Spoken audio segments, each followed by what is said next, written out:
Hi there, it's Dr. JOYLYN Sparkles and welcome to your Power Hour. This is your time to put what's on your mind on my mind, and we will put our heads and hearts together and we will find a way to go from some level of stuck to a greater level of happy as fuck in as short amount of time as possible. Why? Because time is valuable, and I have a little friend here who wants to come on up. Come on. Make a cameo. This is my good friend Stimpy Dog. So he always likes to contribute to Power Hour. So whether or not you see him, he's around most Power Hours. Today, it is August 24th. I cannot believe how far into the year we have come. And as such, we are in the season in Chinese 5-element medicine. We're in late summer. And for me, and perhaps you might have some of these feelings as well, late summer is a time of happiness, abundance, and harvest, but then sometimes also feeling a little bit of heat exhaustion, a little bit of burnout. And we've expended so much and still getting the light and the heat. And so there is a balancing act with late summer. And what I have found for myself is a greater level of grace. And even though we're still in summer and a lot of outward moving energy, that there is more space in between the activity and a slightly slowing pace of activity to where it's not the ramping up. We're starting to be in just a mild, more of a relaxation sort of pace. And if we don't do that, if we continue to drive, which a lot of us will do, we end up burning out to where then fall goes into a collapse and almost an exhaustion to where winter does seem more like a depression instead of a deep rest that it's meant to be. So it's time to pay attention to the seasons a little bit more and roll with them a little bit more so that we're not going into burnout. And in this, what has come up with a couple of clients this week that I wanted to talk about is coping mechanisms. Now, we all know we have them. For a lot of us, I know for myself included, eating has been a big one of them. And something that I've been working with, struggling with for most of my life, having had an eating disorder and compulsively eating. And even sometimes I will now look at my eating behavior to get clues about how I'm feeling internally, because this is a process and emotional mastery doesn't happen overnight. It is skills that are cultivated, and sometimes it's the behavior that informs, hey, there's something going on, when I don't catch there's something going on inside first so that I can control the behavior or direct my behavior. So eating is a coping mechanism. What also we will tend to do, let's just name a few common ones, okay? And these are common coping mechanisms, and we'll talk about the roots of them because we will see that a lot of them, when you just name them, they don't make a whole lot of sense. Why the hell would we do this? That is not beneficial. But the thing about every single coping mechanism is that at one point, in one specific situation at least, it worked. It was beneficial. It changed the energy that we were feeling. It mitigated a certain situation. It somehow tamed or soothed our nervous system so that we were able to continue moving forward, or it actually met a need. Now with this is then what we tend to do is say that worked and do a one-size-fits-all. So now every time I have this sensation, this emotion, this thought pattern swirling around, I go to this. And since a lot of these were either modeled and we actually just saw this is a way you can cope with something, because like I said, when we're from 0 to 7 years old, we're in theta brainwave patterns, so we are just picking up information from the world about how the world works and how you deal with life, bodies, incoming barrage of information, and we pick that up from our early caregivers and those that are around us. So some of these are just plain learned coping mechanisms.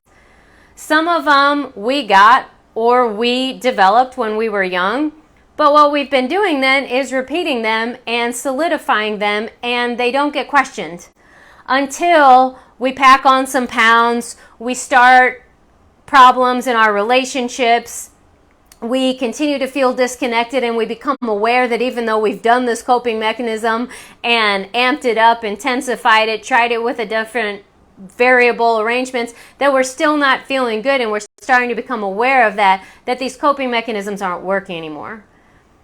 So what they were was a way to get us to survive from one moment to the next, to be able to handle the intensity of whatever sensation or information or awareness that we were having at the moment, and how to continue moving through that. The problem is, for a lot of us now, they've become go-tos that haven't been questioned, and they're no longer working, as far as they're not delivering the results that we would like. In fact, a lot of them now are actually counterproductive, especially when we're talking about disordered or disorganized eating patterns. But here are some of the but some common coping mechanisms. We've got eating, compulsive eating, disorganized eating, cravings, binge eating. A lot of us will go to food because food and eating can do one of several things. It's a thermodynamic process. It's an exothermic dynamic process, so it releases heat. So eating can actually warm us up. There may have been a time when we were just responding to cold, and we got that when we ate, we felt warmer, especially depending on what it was. A lot of food is associated with times of closeness and feeling included, and a sense of security and safety within a tribe. So that if we're feeling excluded or disconnected in some way, a lot of times we will go to food, especially the comfort foods that are the celebration foods, to try to tap us back into a feeling of connection and wholeness and worthiness. Food is also, even though it's exothermic and it releases heat, it requires a lot of energy. This is why, I'm going to throw this out there, why calorie counting is not super accurate, because they can do tests in a lab to say how many calories are in a food, but it's really hard to know how many calories it requires to digest a food.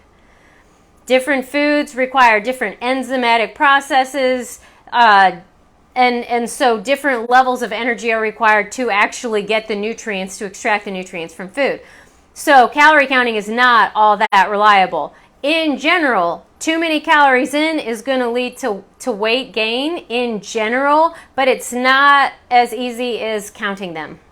And that's why if some of you are on rigid and strict diets that aren't medically required, why you may not be getting the results that you want.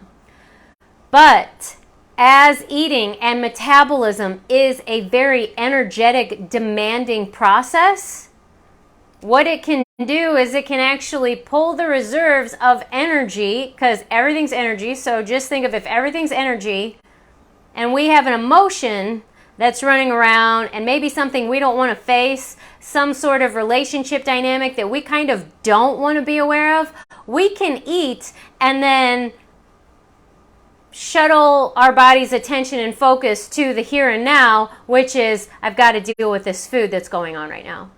So a lot of us will eat, and it's almost like, if you think of, there's energy and awareness rising up, and so we put food on top of that to say, I don't want to deal with that now. Because a lot of us have a really sensitive nervous system. A lot of us are very emotionally charged, in tune, and emotional,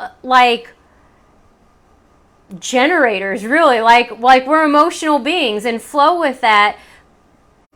But because of the systems and households and family dynamics that we grew up in, we don't have any training in how to respond in a healthy way and handle, manage, and metabolize that level of emotional intensity.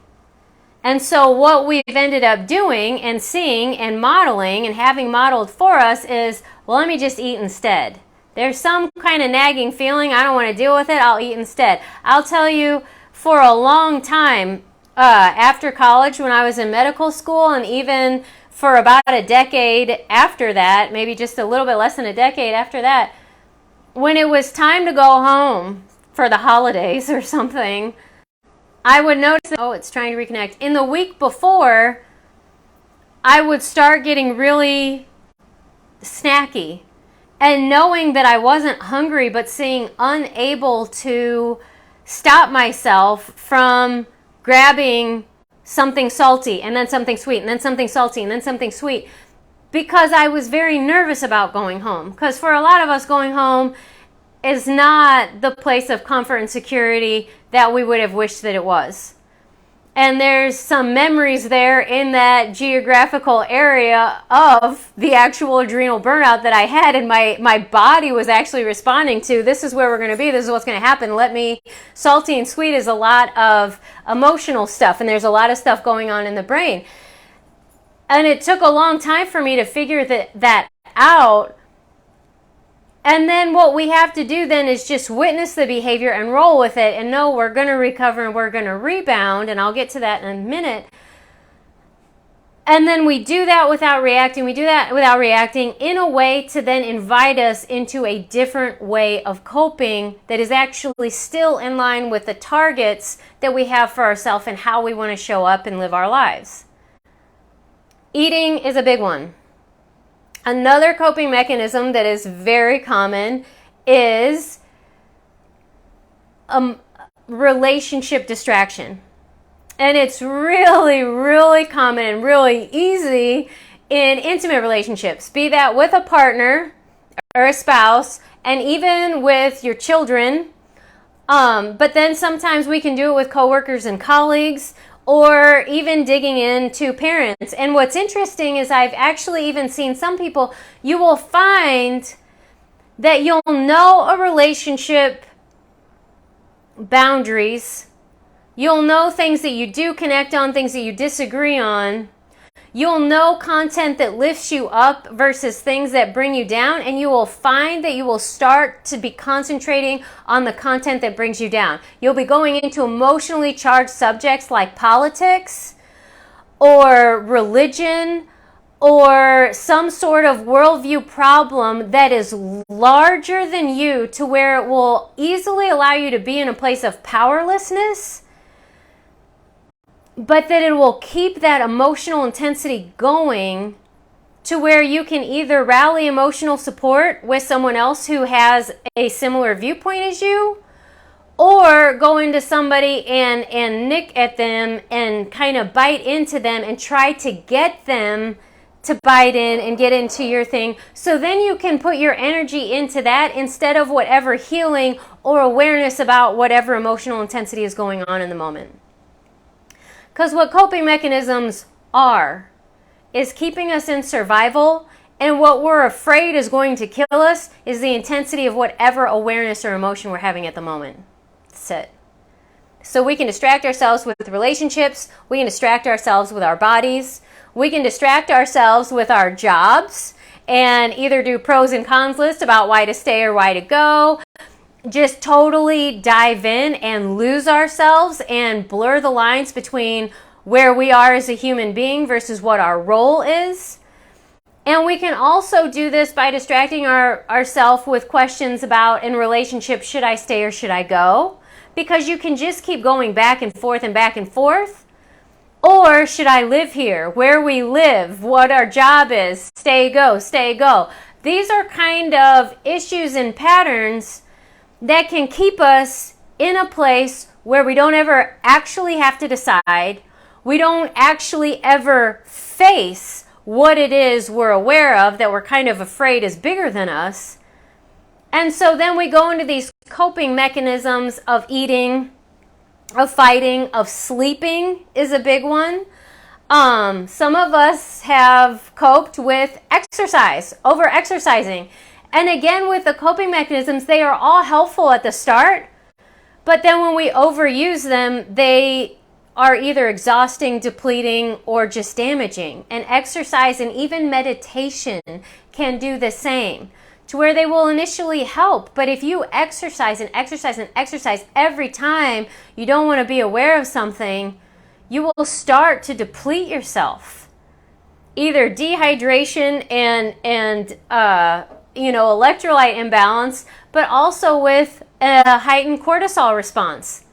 And if it's going with emotional things, then we might have erratic exercise patterns, to where it might start interfering with our sleep and changing our circadian rhythm, so that it's no longer actually helping us to deal with the emotional intensity. It's actually creating a level of complexity and complication. Meditation, I've seen, and some people can't believe that this is possible, but meditation, of course, with its mindfulness component, is a huge tool to use in moving to emotional mastery. But I have seen people who wish to spiritually bypass and will sit on their feelings until they can just push it down far enough to where it's just like bottling it up. And how I know that it wasn't actually working was because when they did get exhausted and couldn't do that, they couldn't, when they were just sort of stuck in a situation, they would be every bit or more explosive than they had been months or years ago. If these mechanisms, if they're not just coping, if they're actually healing, the triggers are going to get less. You will be less charged, less amped, less triggered, meaning you might still get triggered, but it'll be longer in between them. The intensity of the blow up won't be as much. These are the patterns we notice to healing. If we're just stuck in coping, that's going to remain the same or even amplify over time. Now, with coping mechanisms, what's interesting is that a lot of us are aware they're not helping so much anymore. And we're wanting our life to change, or we're wanting to change in some way and show up in a different way in our lives. Whether that's to start exercising, or changing the way that we eat, or changing our social circles and things like that. And what happens is so much of what we are coping with is an internalized abuser. Having been modeled, brought up in a place where emotions weren't all acceptable, nobody's showing us how to handle these intense emotions, so they told us to go away, deal with it, shut up, it doesn't matter. That's what we've learned to do to ourselves. To dismiss ourselves, to shame ourselves, to berate ourselves in response to having emotions, which we couldn't possibly stop because it's part of our humanity and how spirit is moving through us and connecting us through these chemical messengers. And we're responding to our own humanity with abuse, with dismissal, disapproval, with judgment. And that hurts. It's very painful. And what we do in response to that pain, we cope. So how we actually get out of these coping mechanisms is not with a harder kick in the ass to get us out of it. It's to get curious about how to respond with love. Because it's actually our judgment of ourselves, our fear that we will be unable to handle the intensity of whatever awareness or emotion that's coming up in the moment. We don't know how to trust ourselves. So it's our fear and our judgment that we're doing something wrong for having the awareness, that we're doing something wrong, that we feel off, that we're doing something wrong because our emotion doesn't match somebody else's.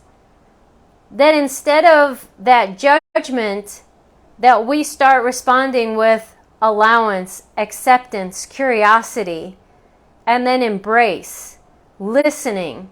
What is the message that's coming through right now? What am I aware of right now? And that is when we won't be driven into these coping mechanisms so that it won't be so hard to come out of them. They will start to fall away on their own because our curiosity will actually be looking for how to show up for ourselves in a loving way that we are already aware of, that the coping mechanism has no longer a loving thing anymore.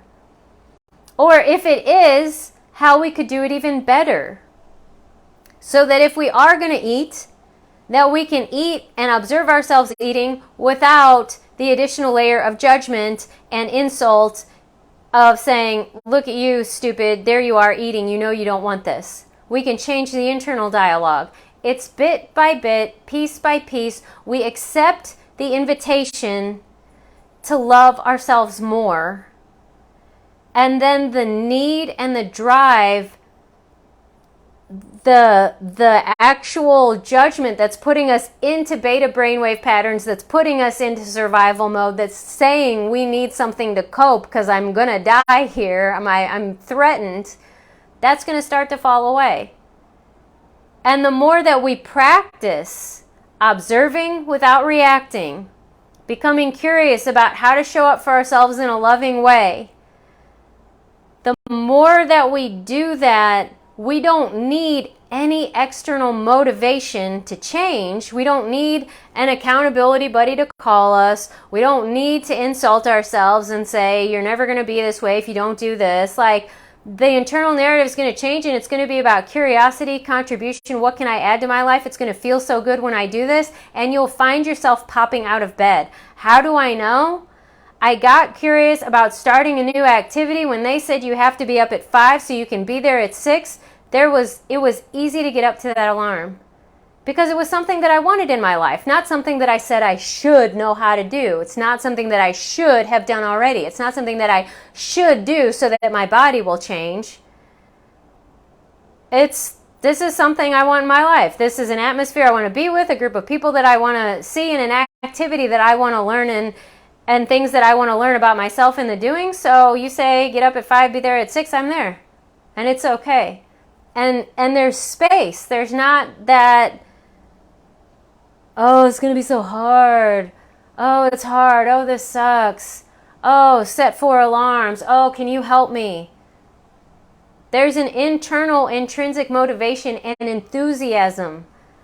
This is coming from the desire that I placed in my heart. It's an expression of that, so everything about my being is moving towards that. Now, when you start, it may be coming. There might be some of this, oh, but I want to lose weight. So what we do is we look at the future forward focus. What is it that losing weight will create for you? What's it going to add to your life? How is it going to let you show up more powerfully? And get in touch with that so that it's not just about you should because you're doing something wrong. That switch is going to make a huge difference. That is how every single one of the Happiness Clinic programs starts and sets you up for success. Because whenever you're coming at it from judgment, you're going to move yourself into beta brainwave patterns.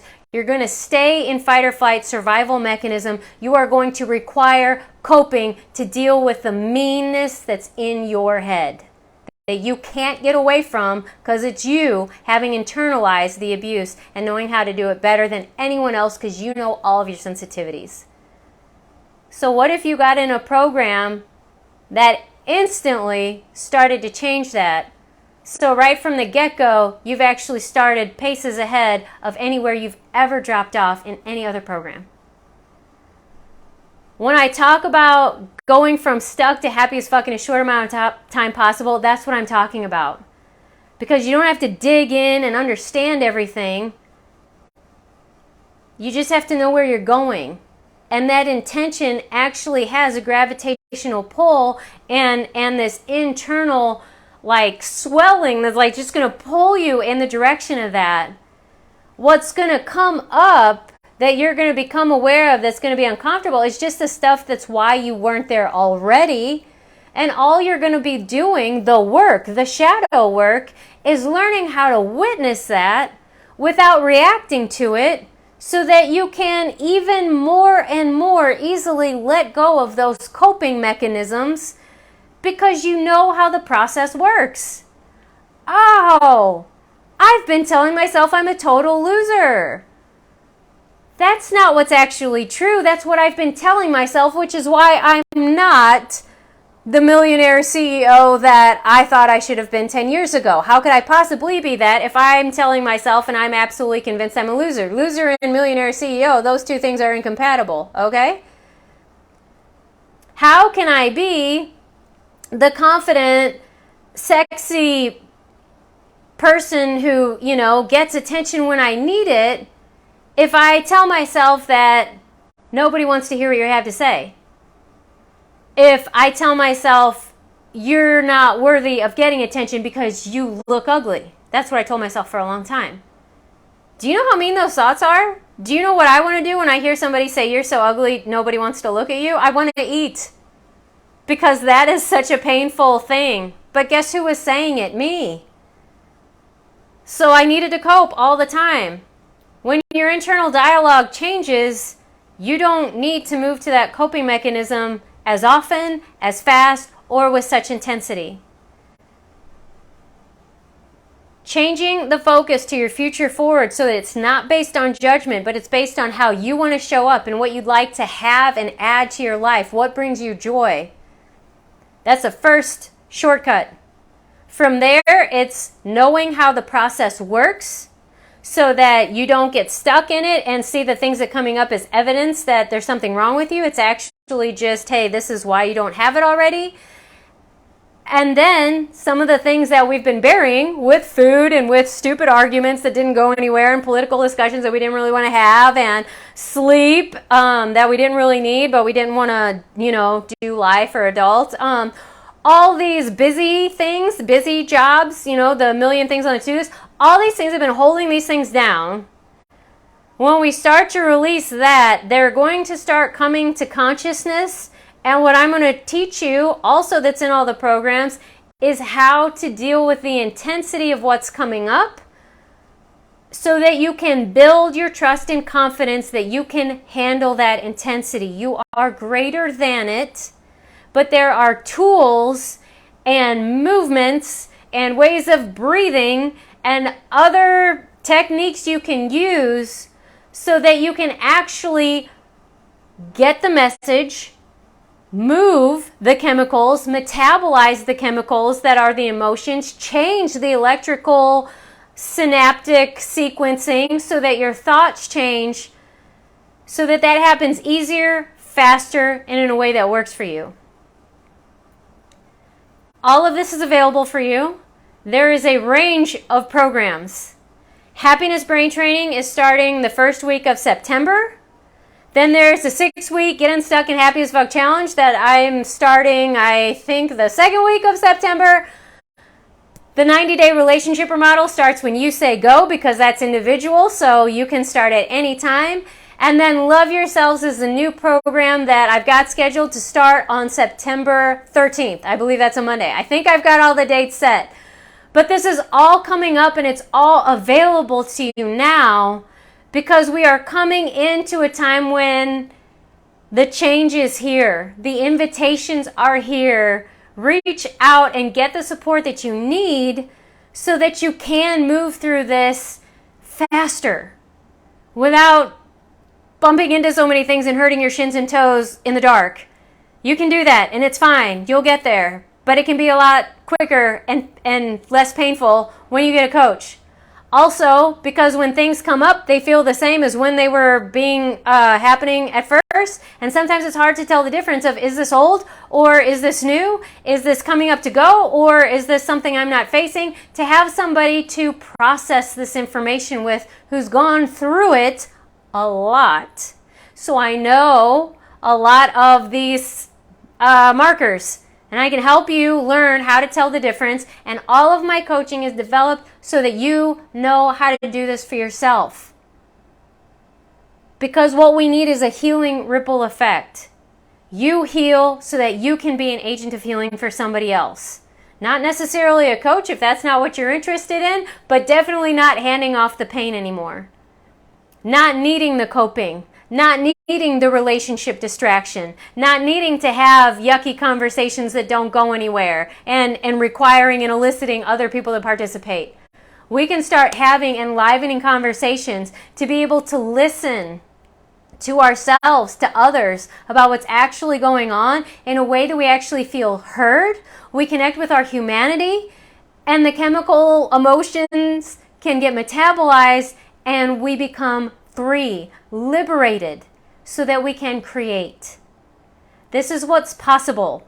This is what the Happiness Clinic is designed, developed, and why I created it. It's for you. So if you're ready to go from whatever level of stuck to whatever level of happy as fuck you are ready to go to, let's talk. Have a call for clarity. We can find out what program is going to fit the best for you right now. We've got a whole bunch of them starting in September. Stay here. Keep tuning into Power Hour because I'm here every week. Throw your questions in so that if there is something specific, I can address that. But let's get out of coping and survival, and let's get into thriving and creation. It's so much more fun. It's a whole nother power hour for me just to talk about how fun it is on the other side of this, okay? And let me assure you that the level of intensity that you are resisting and coping and struggling, there is that level of intensity of joy and happiness and creation and flow available on the other side. It's just a matter of what needs to be released, what skills you need to have, shifting your gaze just slightly. That's what I'm here for. That is my joy. That's my invitation to you. And so thank you so much for joining me on this Power Hour. I look forward already to talking to you next Wednesday. And until then, I'm going to say what one of my supervisors said, go gently, knowing your goodness. I love you. Mwah.